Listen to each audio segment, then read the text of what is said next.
অঞ্চলৰ ৰাইজৰ বাবে আমাৰ টিহু সমষ্টিৰ বাবে এটা অত্যন্ত ভাল খবৰ যে আমাৰ মাননীয় মুখ্যমন্ত্ৰী ডক্টৰ হিমন্ত বিশ্ব শৰ্মা ডাঙৰীয়াৰ নেতৃত্বত আৰু আমাৰ প্ৰধানমন্ত্ৰী নৰেন্দ্ৰ মোদী ডাঙৰীয়াৰ যিখিনি প্ৰচেষ্টা সেই প্ৰচেষ্টাত আৰু অশ্বিনী বৈষ্ণৱ ডাঙৰীয়া ৰেলৱে মিনিষ্টাৰ তেখেতৰ প্ৰচেষ্টাত আজি উত্তৰ পূৰ্বাঞ্চলত ৰেলৱেৰ এটা বৈপ্লৱিক পৰিৱৰ্তন আহিছে আৰু সেই বৈপ্লৱিক পৰিৱৰ্তনৰ ফলত আজি আমাৰ ডাবলিং ৰেলৱে হ'ল ইলেক্ট্ৰিক ৰেলৱে হ'ল আজিৰ দিনটোত আৰু তাৰ উপৰিও আজি আমাৰ মিজোৰাম বা মণিপুৰ বা মেঘালয় এইবিলাক অঞ্চললৈকে আজি ৰেল সম্প্ৰসাৰিত হোৱাৰ পৰিকল্পনা কৰিছে আমাৰ টিহু অঞ্চলৰ ৰাইজৰ বহুদিনৰ এটা সমস্যা আছিলে সমস্যাটো হ'ল যে ইয়াতে আমাৰ এই ব্ৰহ্মপুত্ৰ মেইল যিখন ইয়াতে এটা ষ্টপেজ লাগে গতিকে এই কথাটো তেখেতসকলে কৈছিল আৰু আমাৰ মুখ্যমন্ত্ৰী ডাঙৰীয়া আমাক কেবিনেটত কৈছিল যে যিসকলৰ সমষ্টিত আৰু আমাৰ বিধায়কসকলকো কৈছে সকলোকে কৈছে যে যিসকলৰ সমষ্টিত য'ত য'ত কি ট্ৰেইনৰ ষ্টপেজ লাগে তেখেতক জনাব দিছিল আৰু সেই মৰ্মে আমি জনাইছিলোঁ আৰু জনোৱাৰ ফলত আজি আমাৰ এইখন আজি ট্ৰেইন গতিকে এই ট্ৰেইনখন আজি ব্ৰহ্মপুত্ৰ মেইল ইয়াতে ষ্টপেজ হ'ল আৰু ইয়াতে ফ্লেগ অফ কৰা হ'ল আৰু আজি টিহু অঞ্চলৰ ৰাইজে বহুত আনন্দ পাইছে এইটো কথাত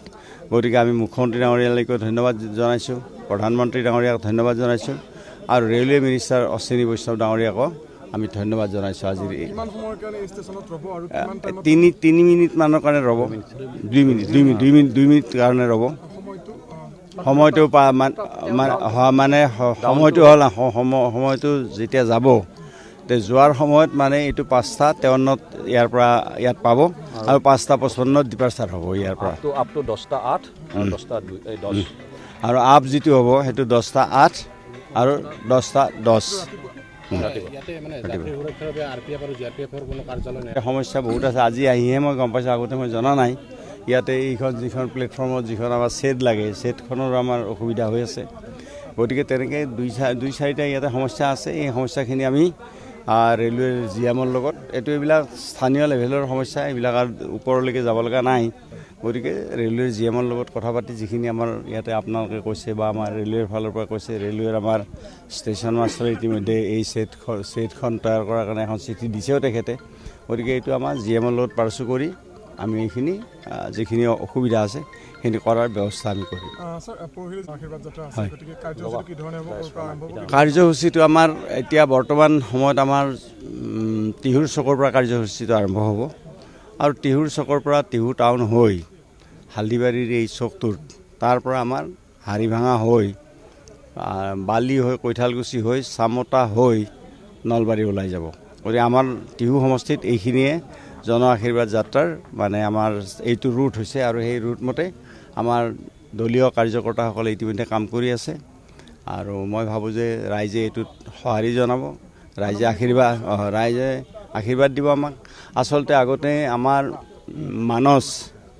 আৰু আমাৰ সৰ্বক ভৱানীপুৰ বজালী টিহু নলবাৰী আছিল আৰু ৰঙিয়া আছিল কিন্তু এতিয়া মানে দেখা গৈছে যে যিটো ভৱানীপুৰ সৰ্বকৰ যিটো ৰুট সেইটো অলপ দীঘলীয়া হ'ল বুলি কৈছে গতিকে এতিয়া সেইটো পৰৱৰ্তী দিনত হ'ব এতিয়া আমাৰ বজালী আগৰ সময়মতে আমাৰ ইয়াতে 3:30 মানত পোৱা কথা আছিলে কিন্তু এতিয়া যিহেতুকে আমাৰ ভৱানীপুৰ সৰ্বকটো পিছত কৰিব গতিকে বজালী আৰু টিহু আৰু নলবাৰী থাকিল এতিয়া গতিকে মই ভাবোঁ যে 1:30-2টামান বজাৰ ভিতৰত টিহুৰ চক আহি পাব গতিকে আমি সকলো ৰাইজলৈকে আমি আহ্বান জনাইছোঁ যে মুখ্যমন্ত্ৰী ডাঙৰীয়াৰ এই জন আশীৰ্বাদ যাত্ৰাত যাতে ৰাইজে মুখ্যমন্ত্ৰী ডাঙৰীয়াক দলে দলে আগবাঢ়ি আহি আশীৰ্বাদ দিয়ে গতিকে এইটো মই সকলো ৰাইজলৈকে মই আহ্বান জনাইছোঁ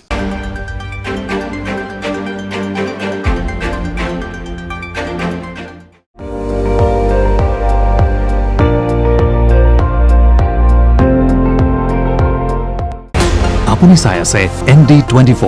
সৰ্বশ্ৰেষ্ঠ নহয় সৰ্বোত্তমৰ দৌৰত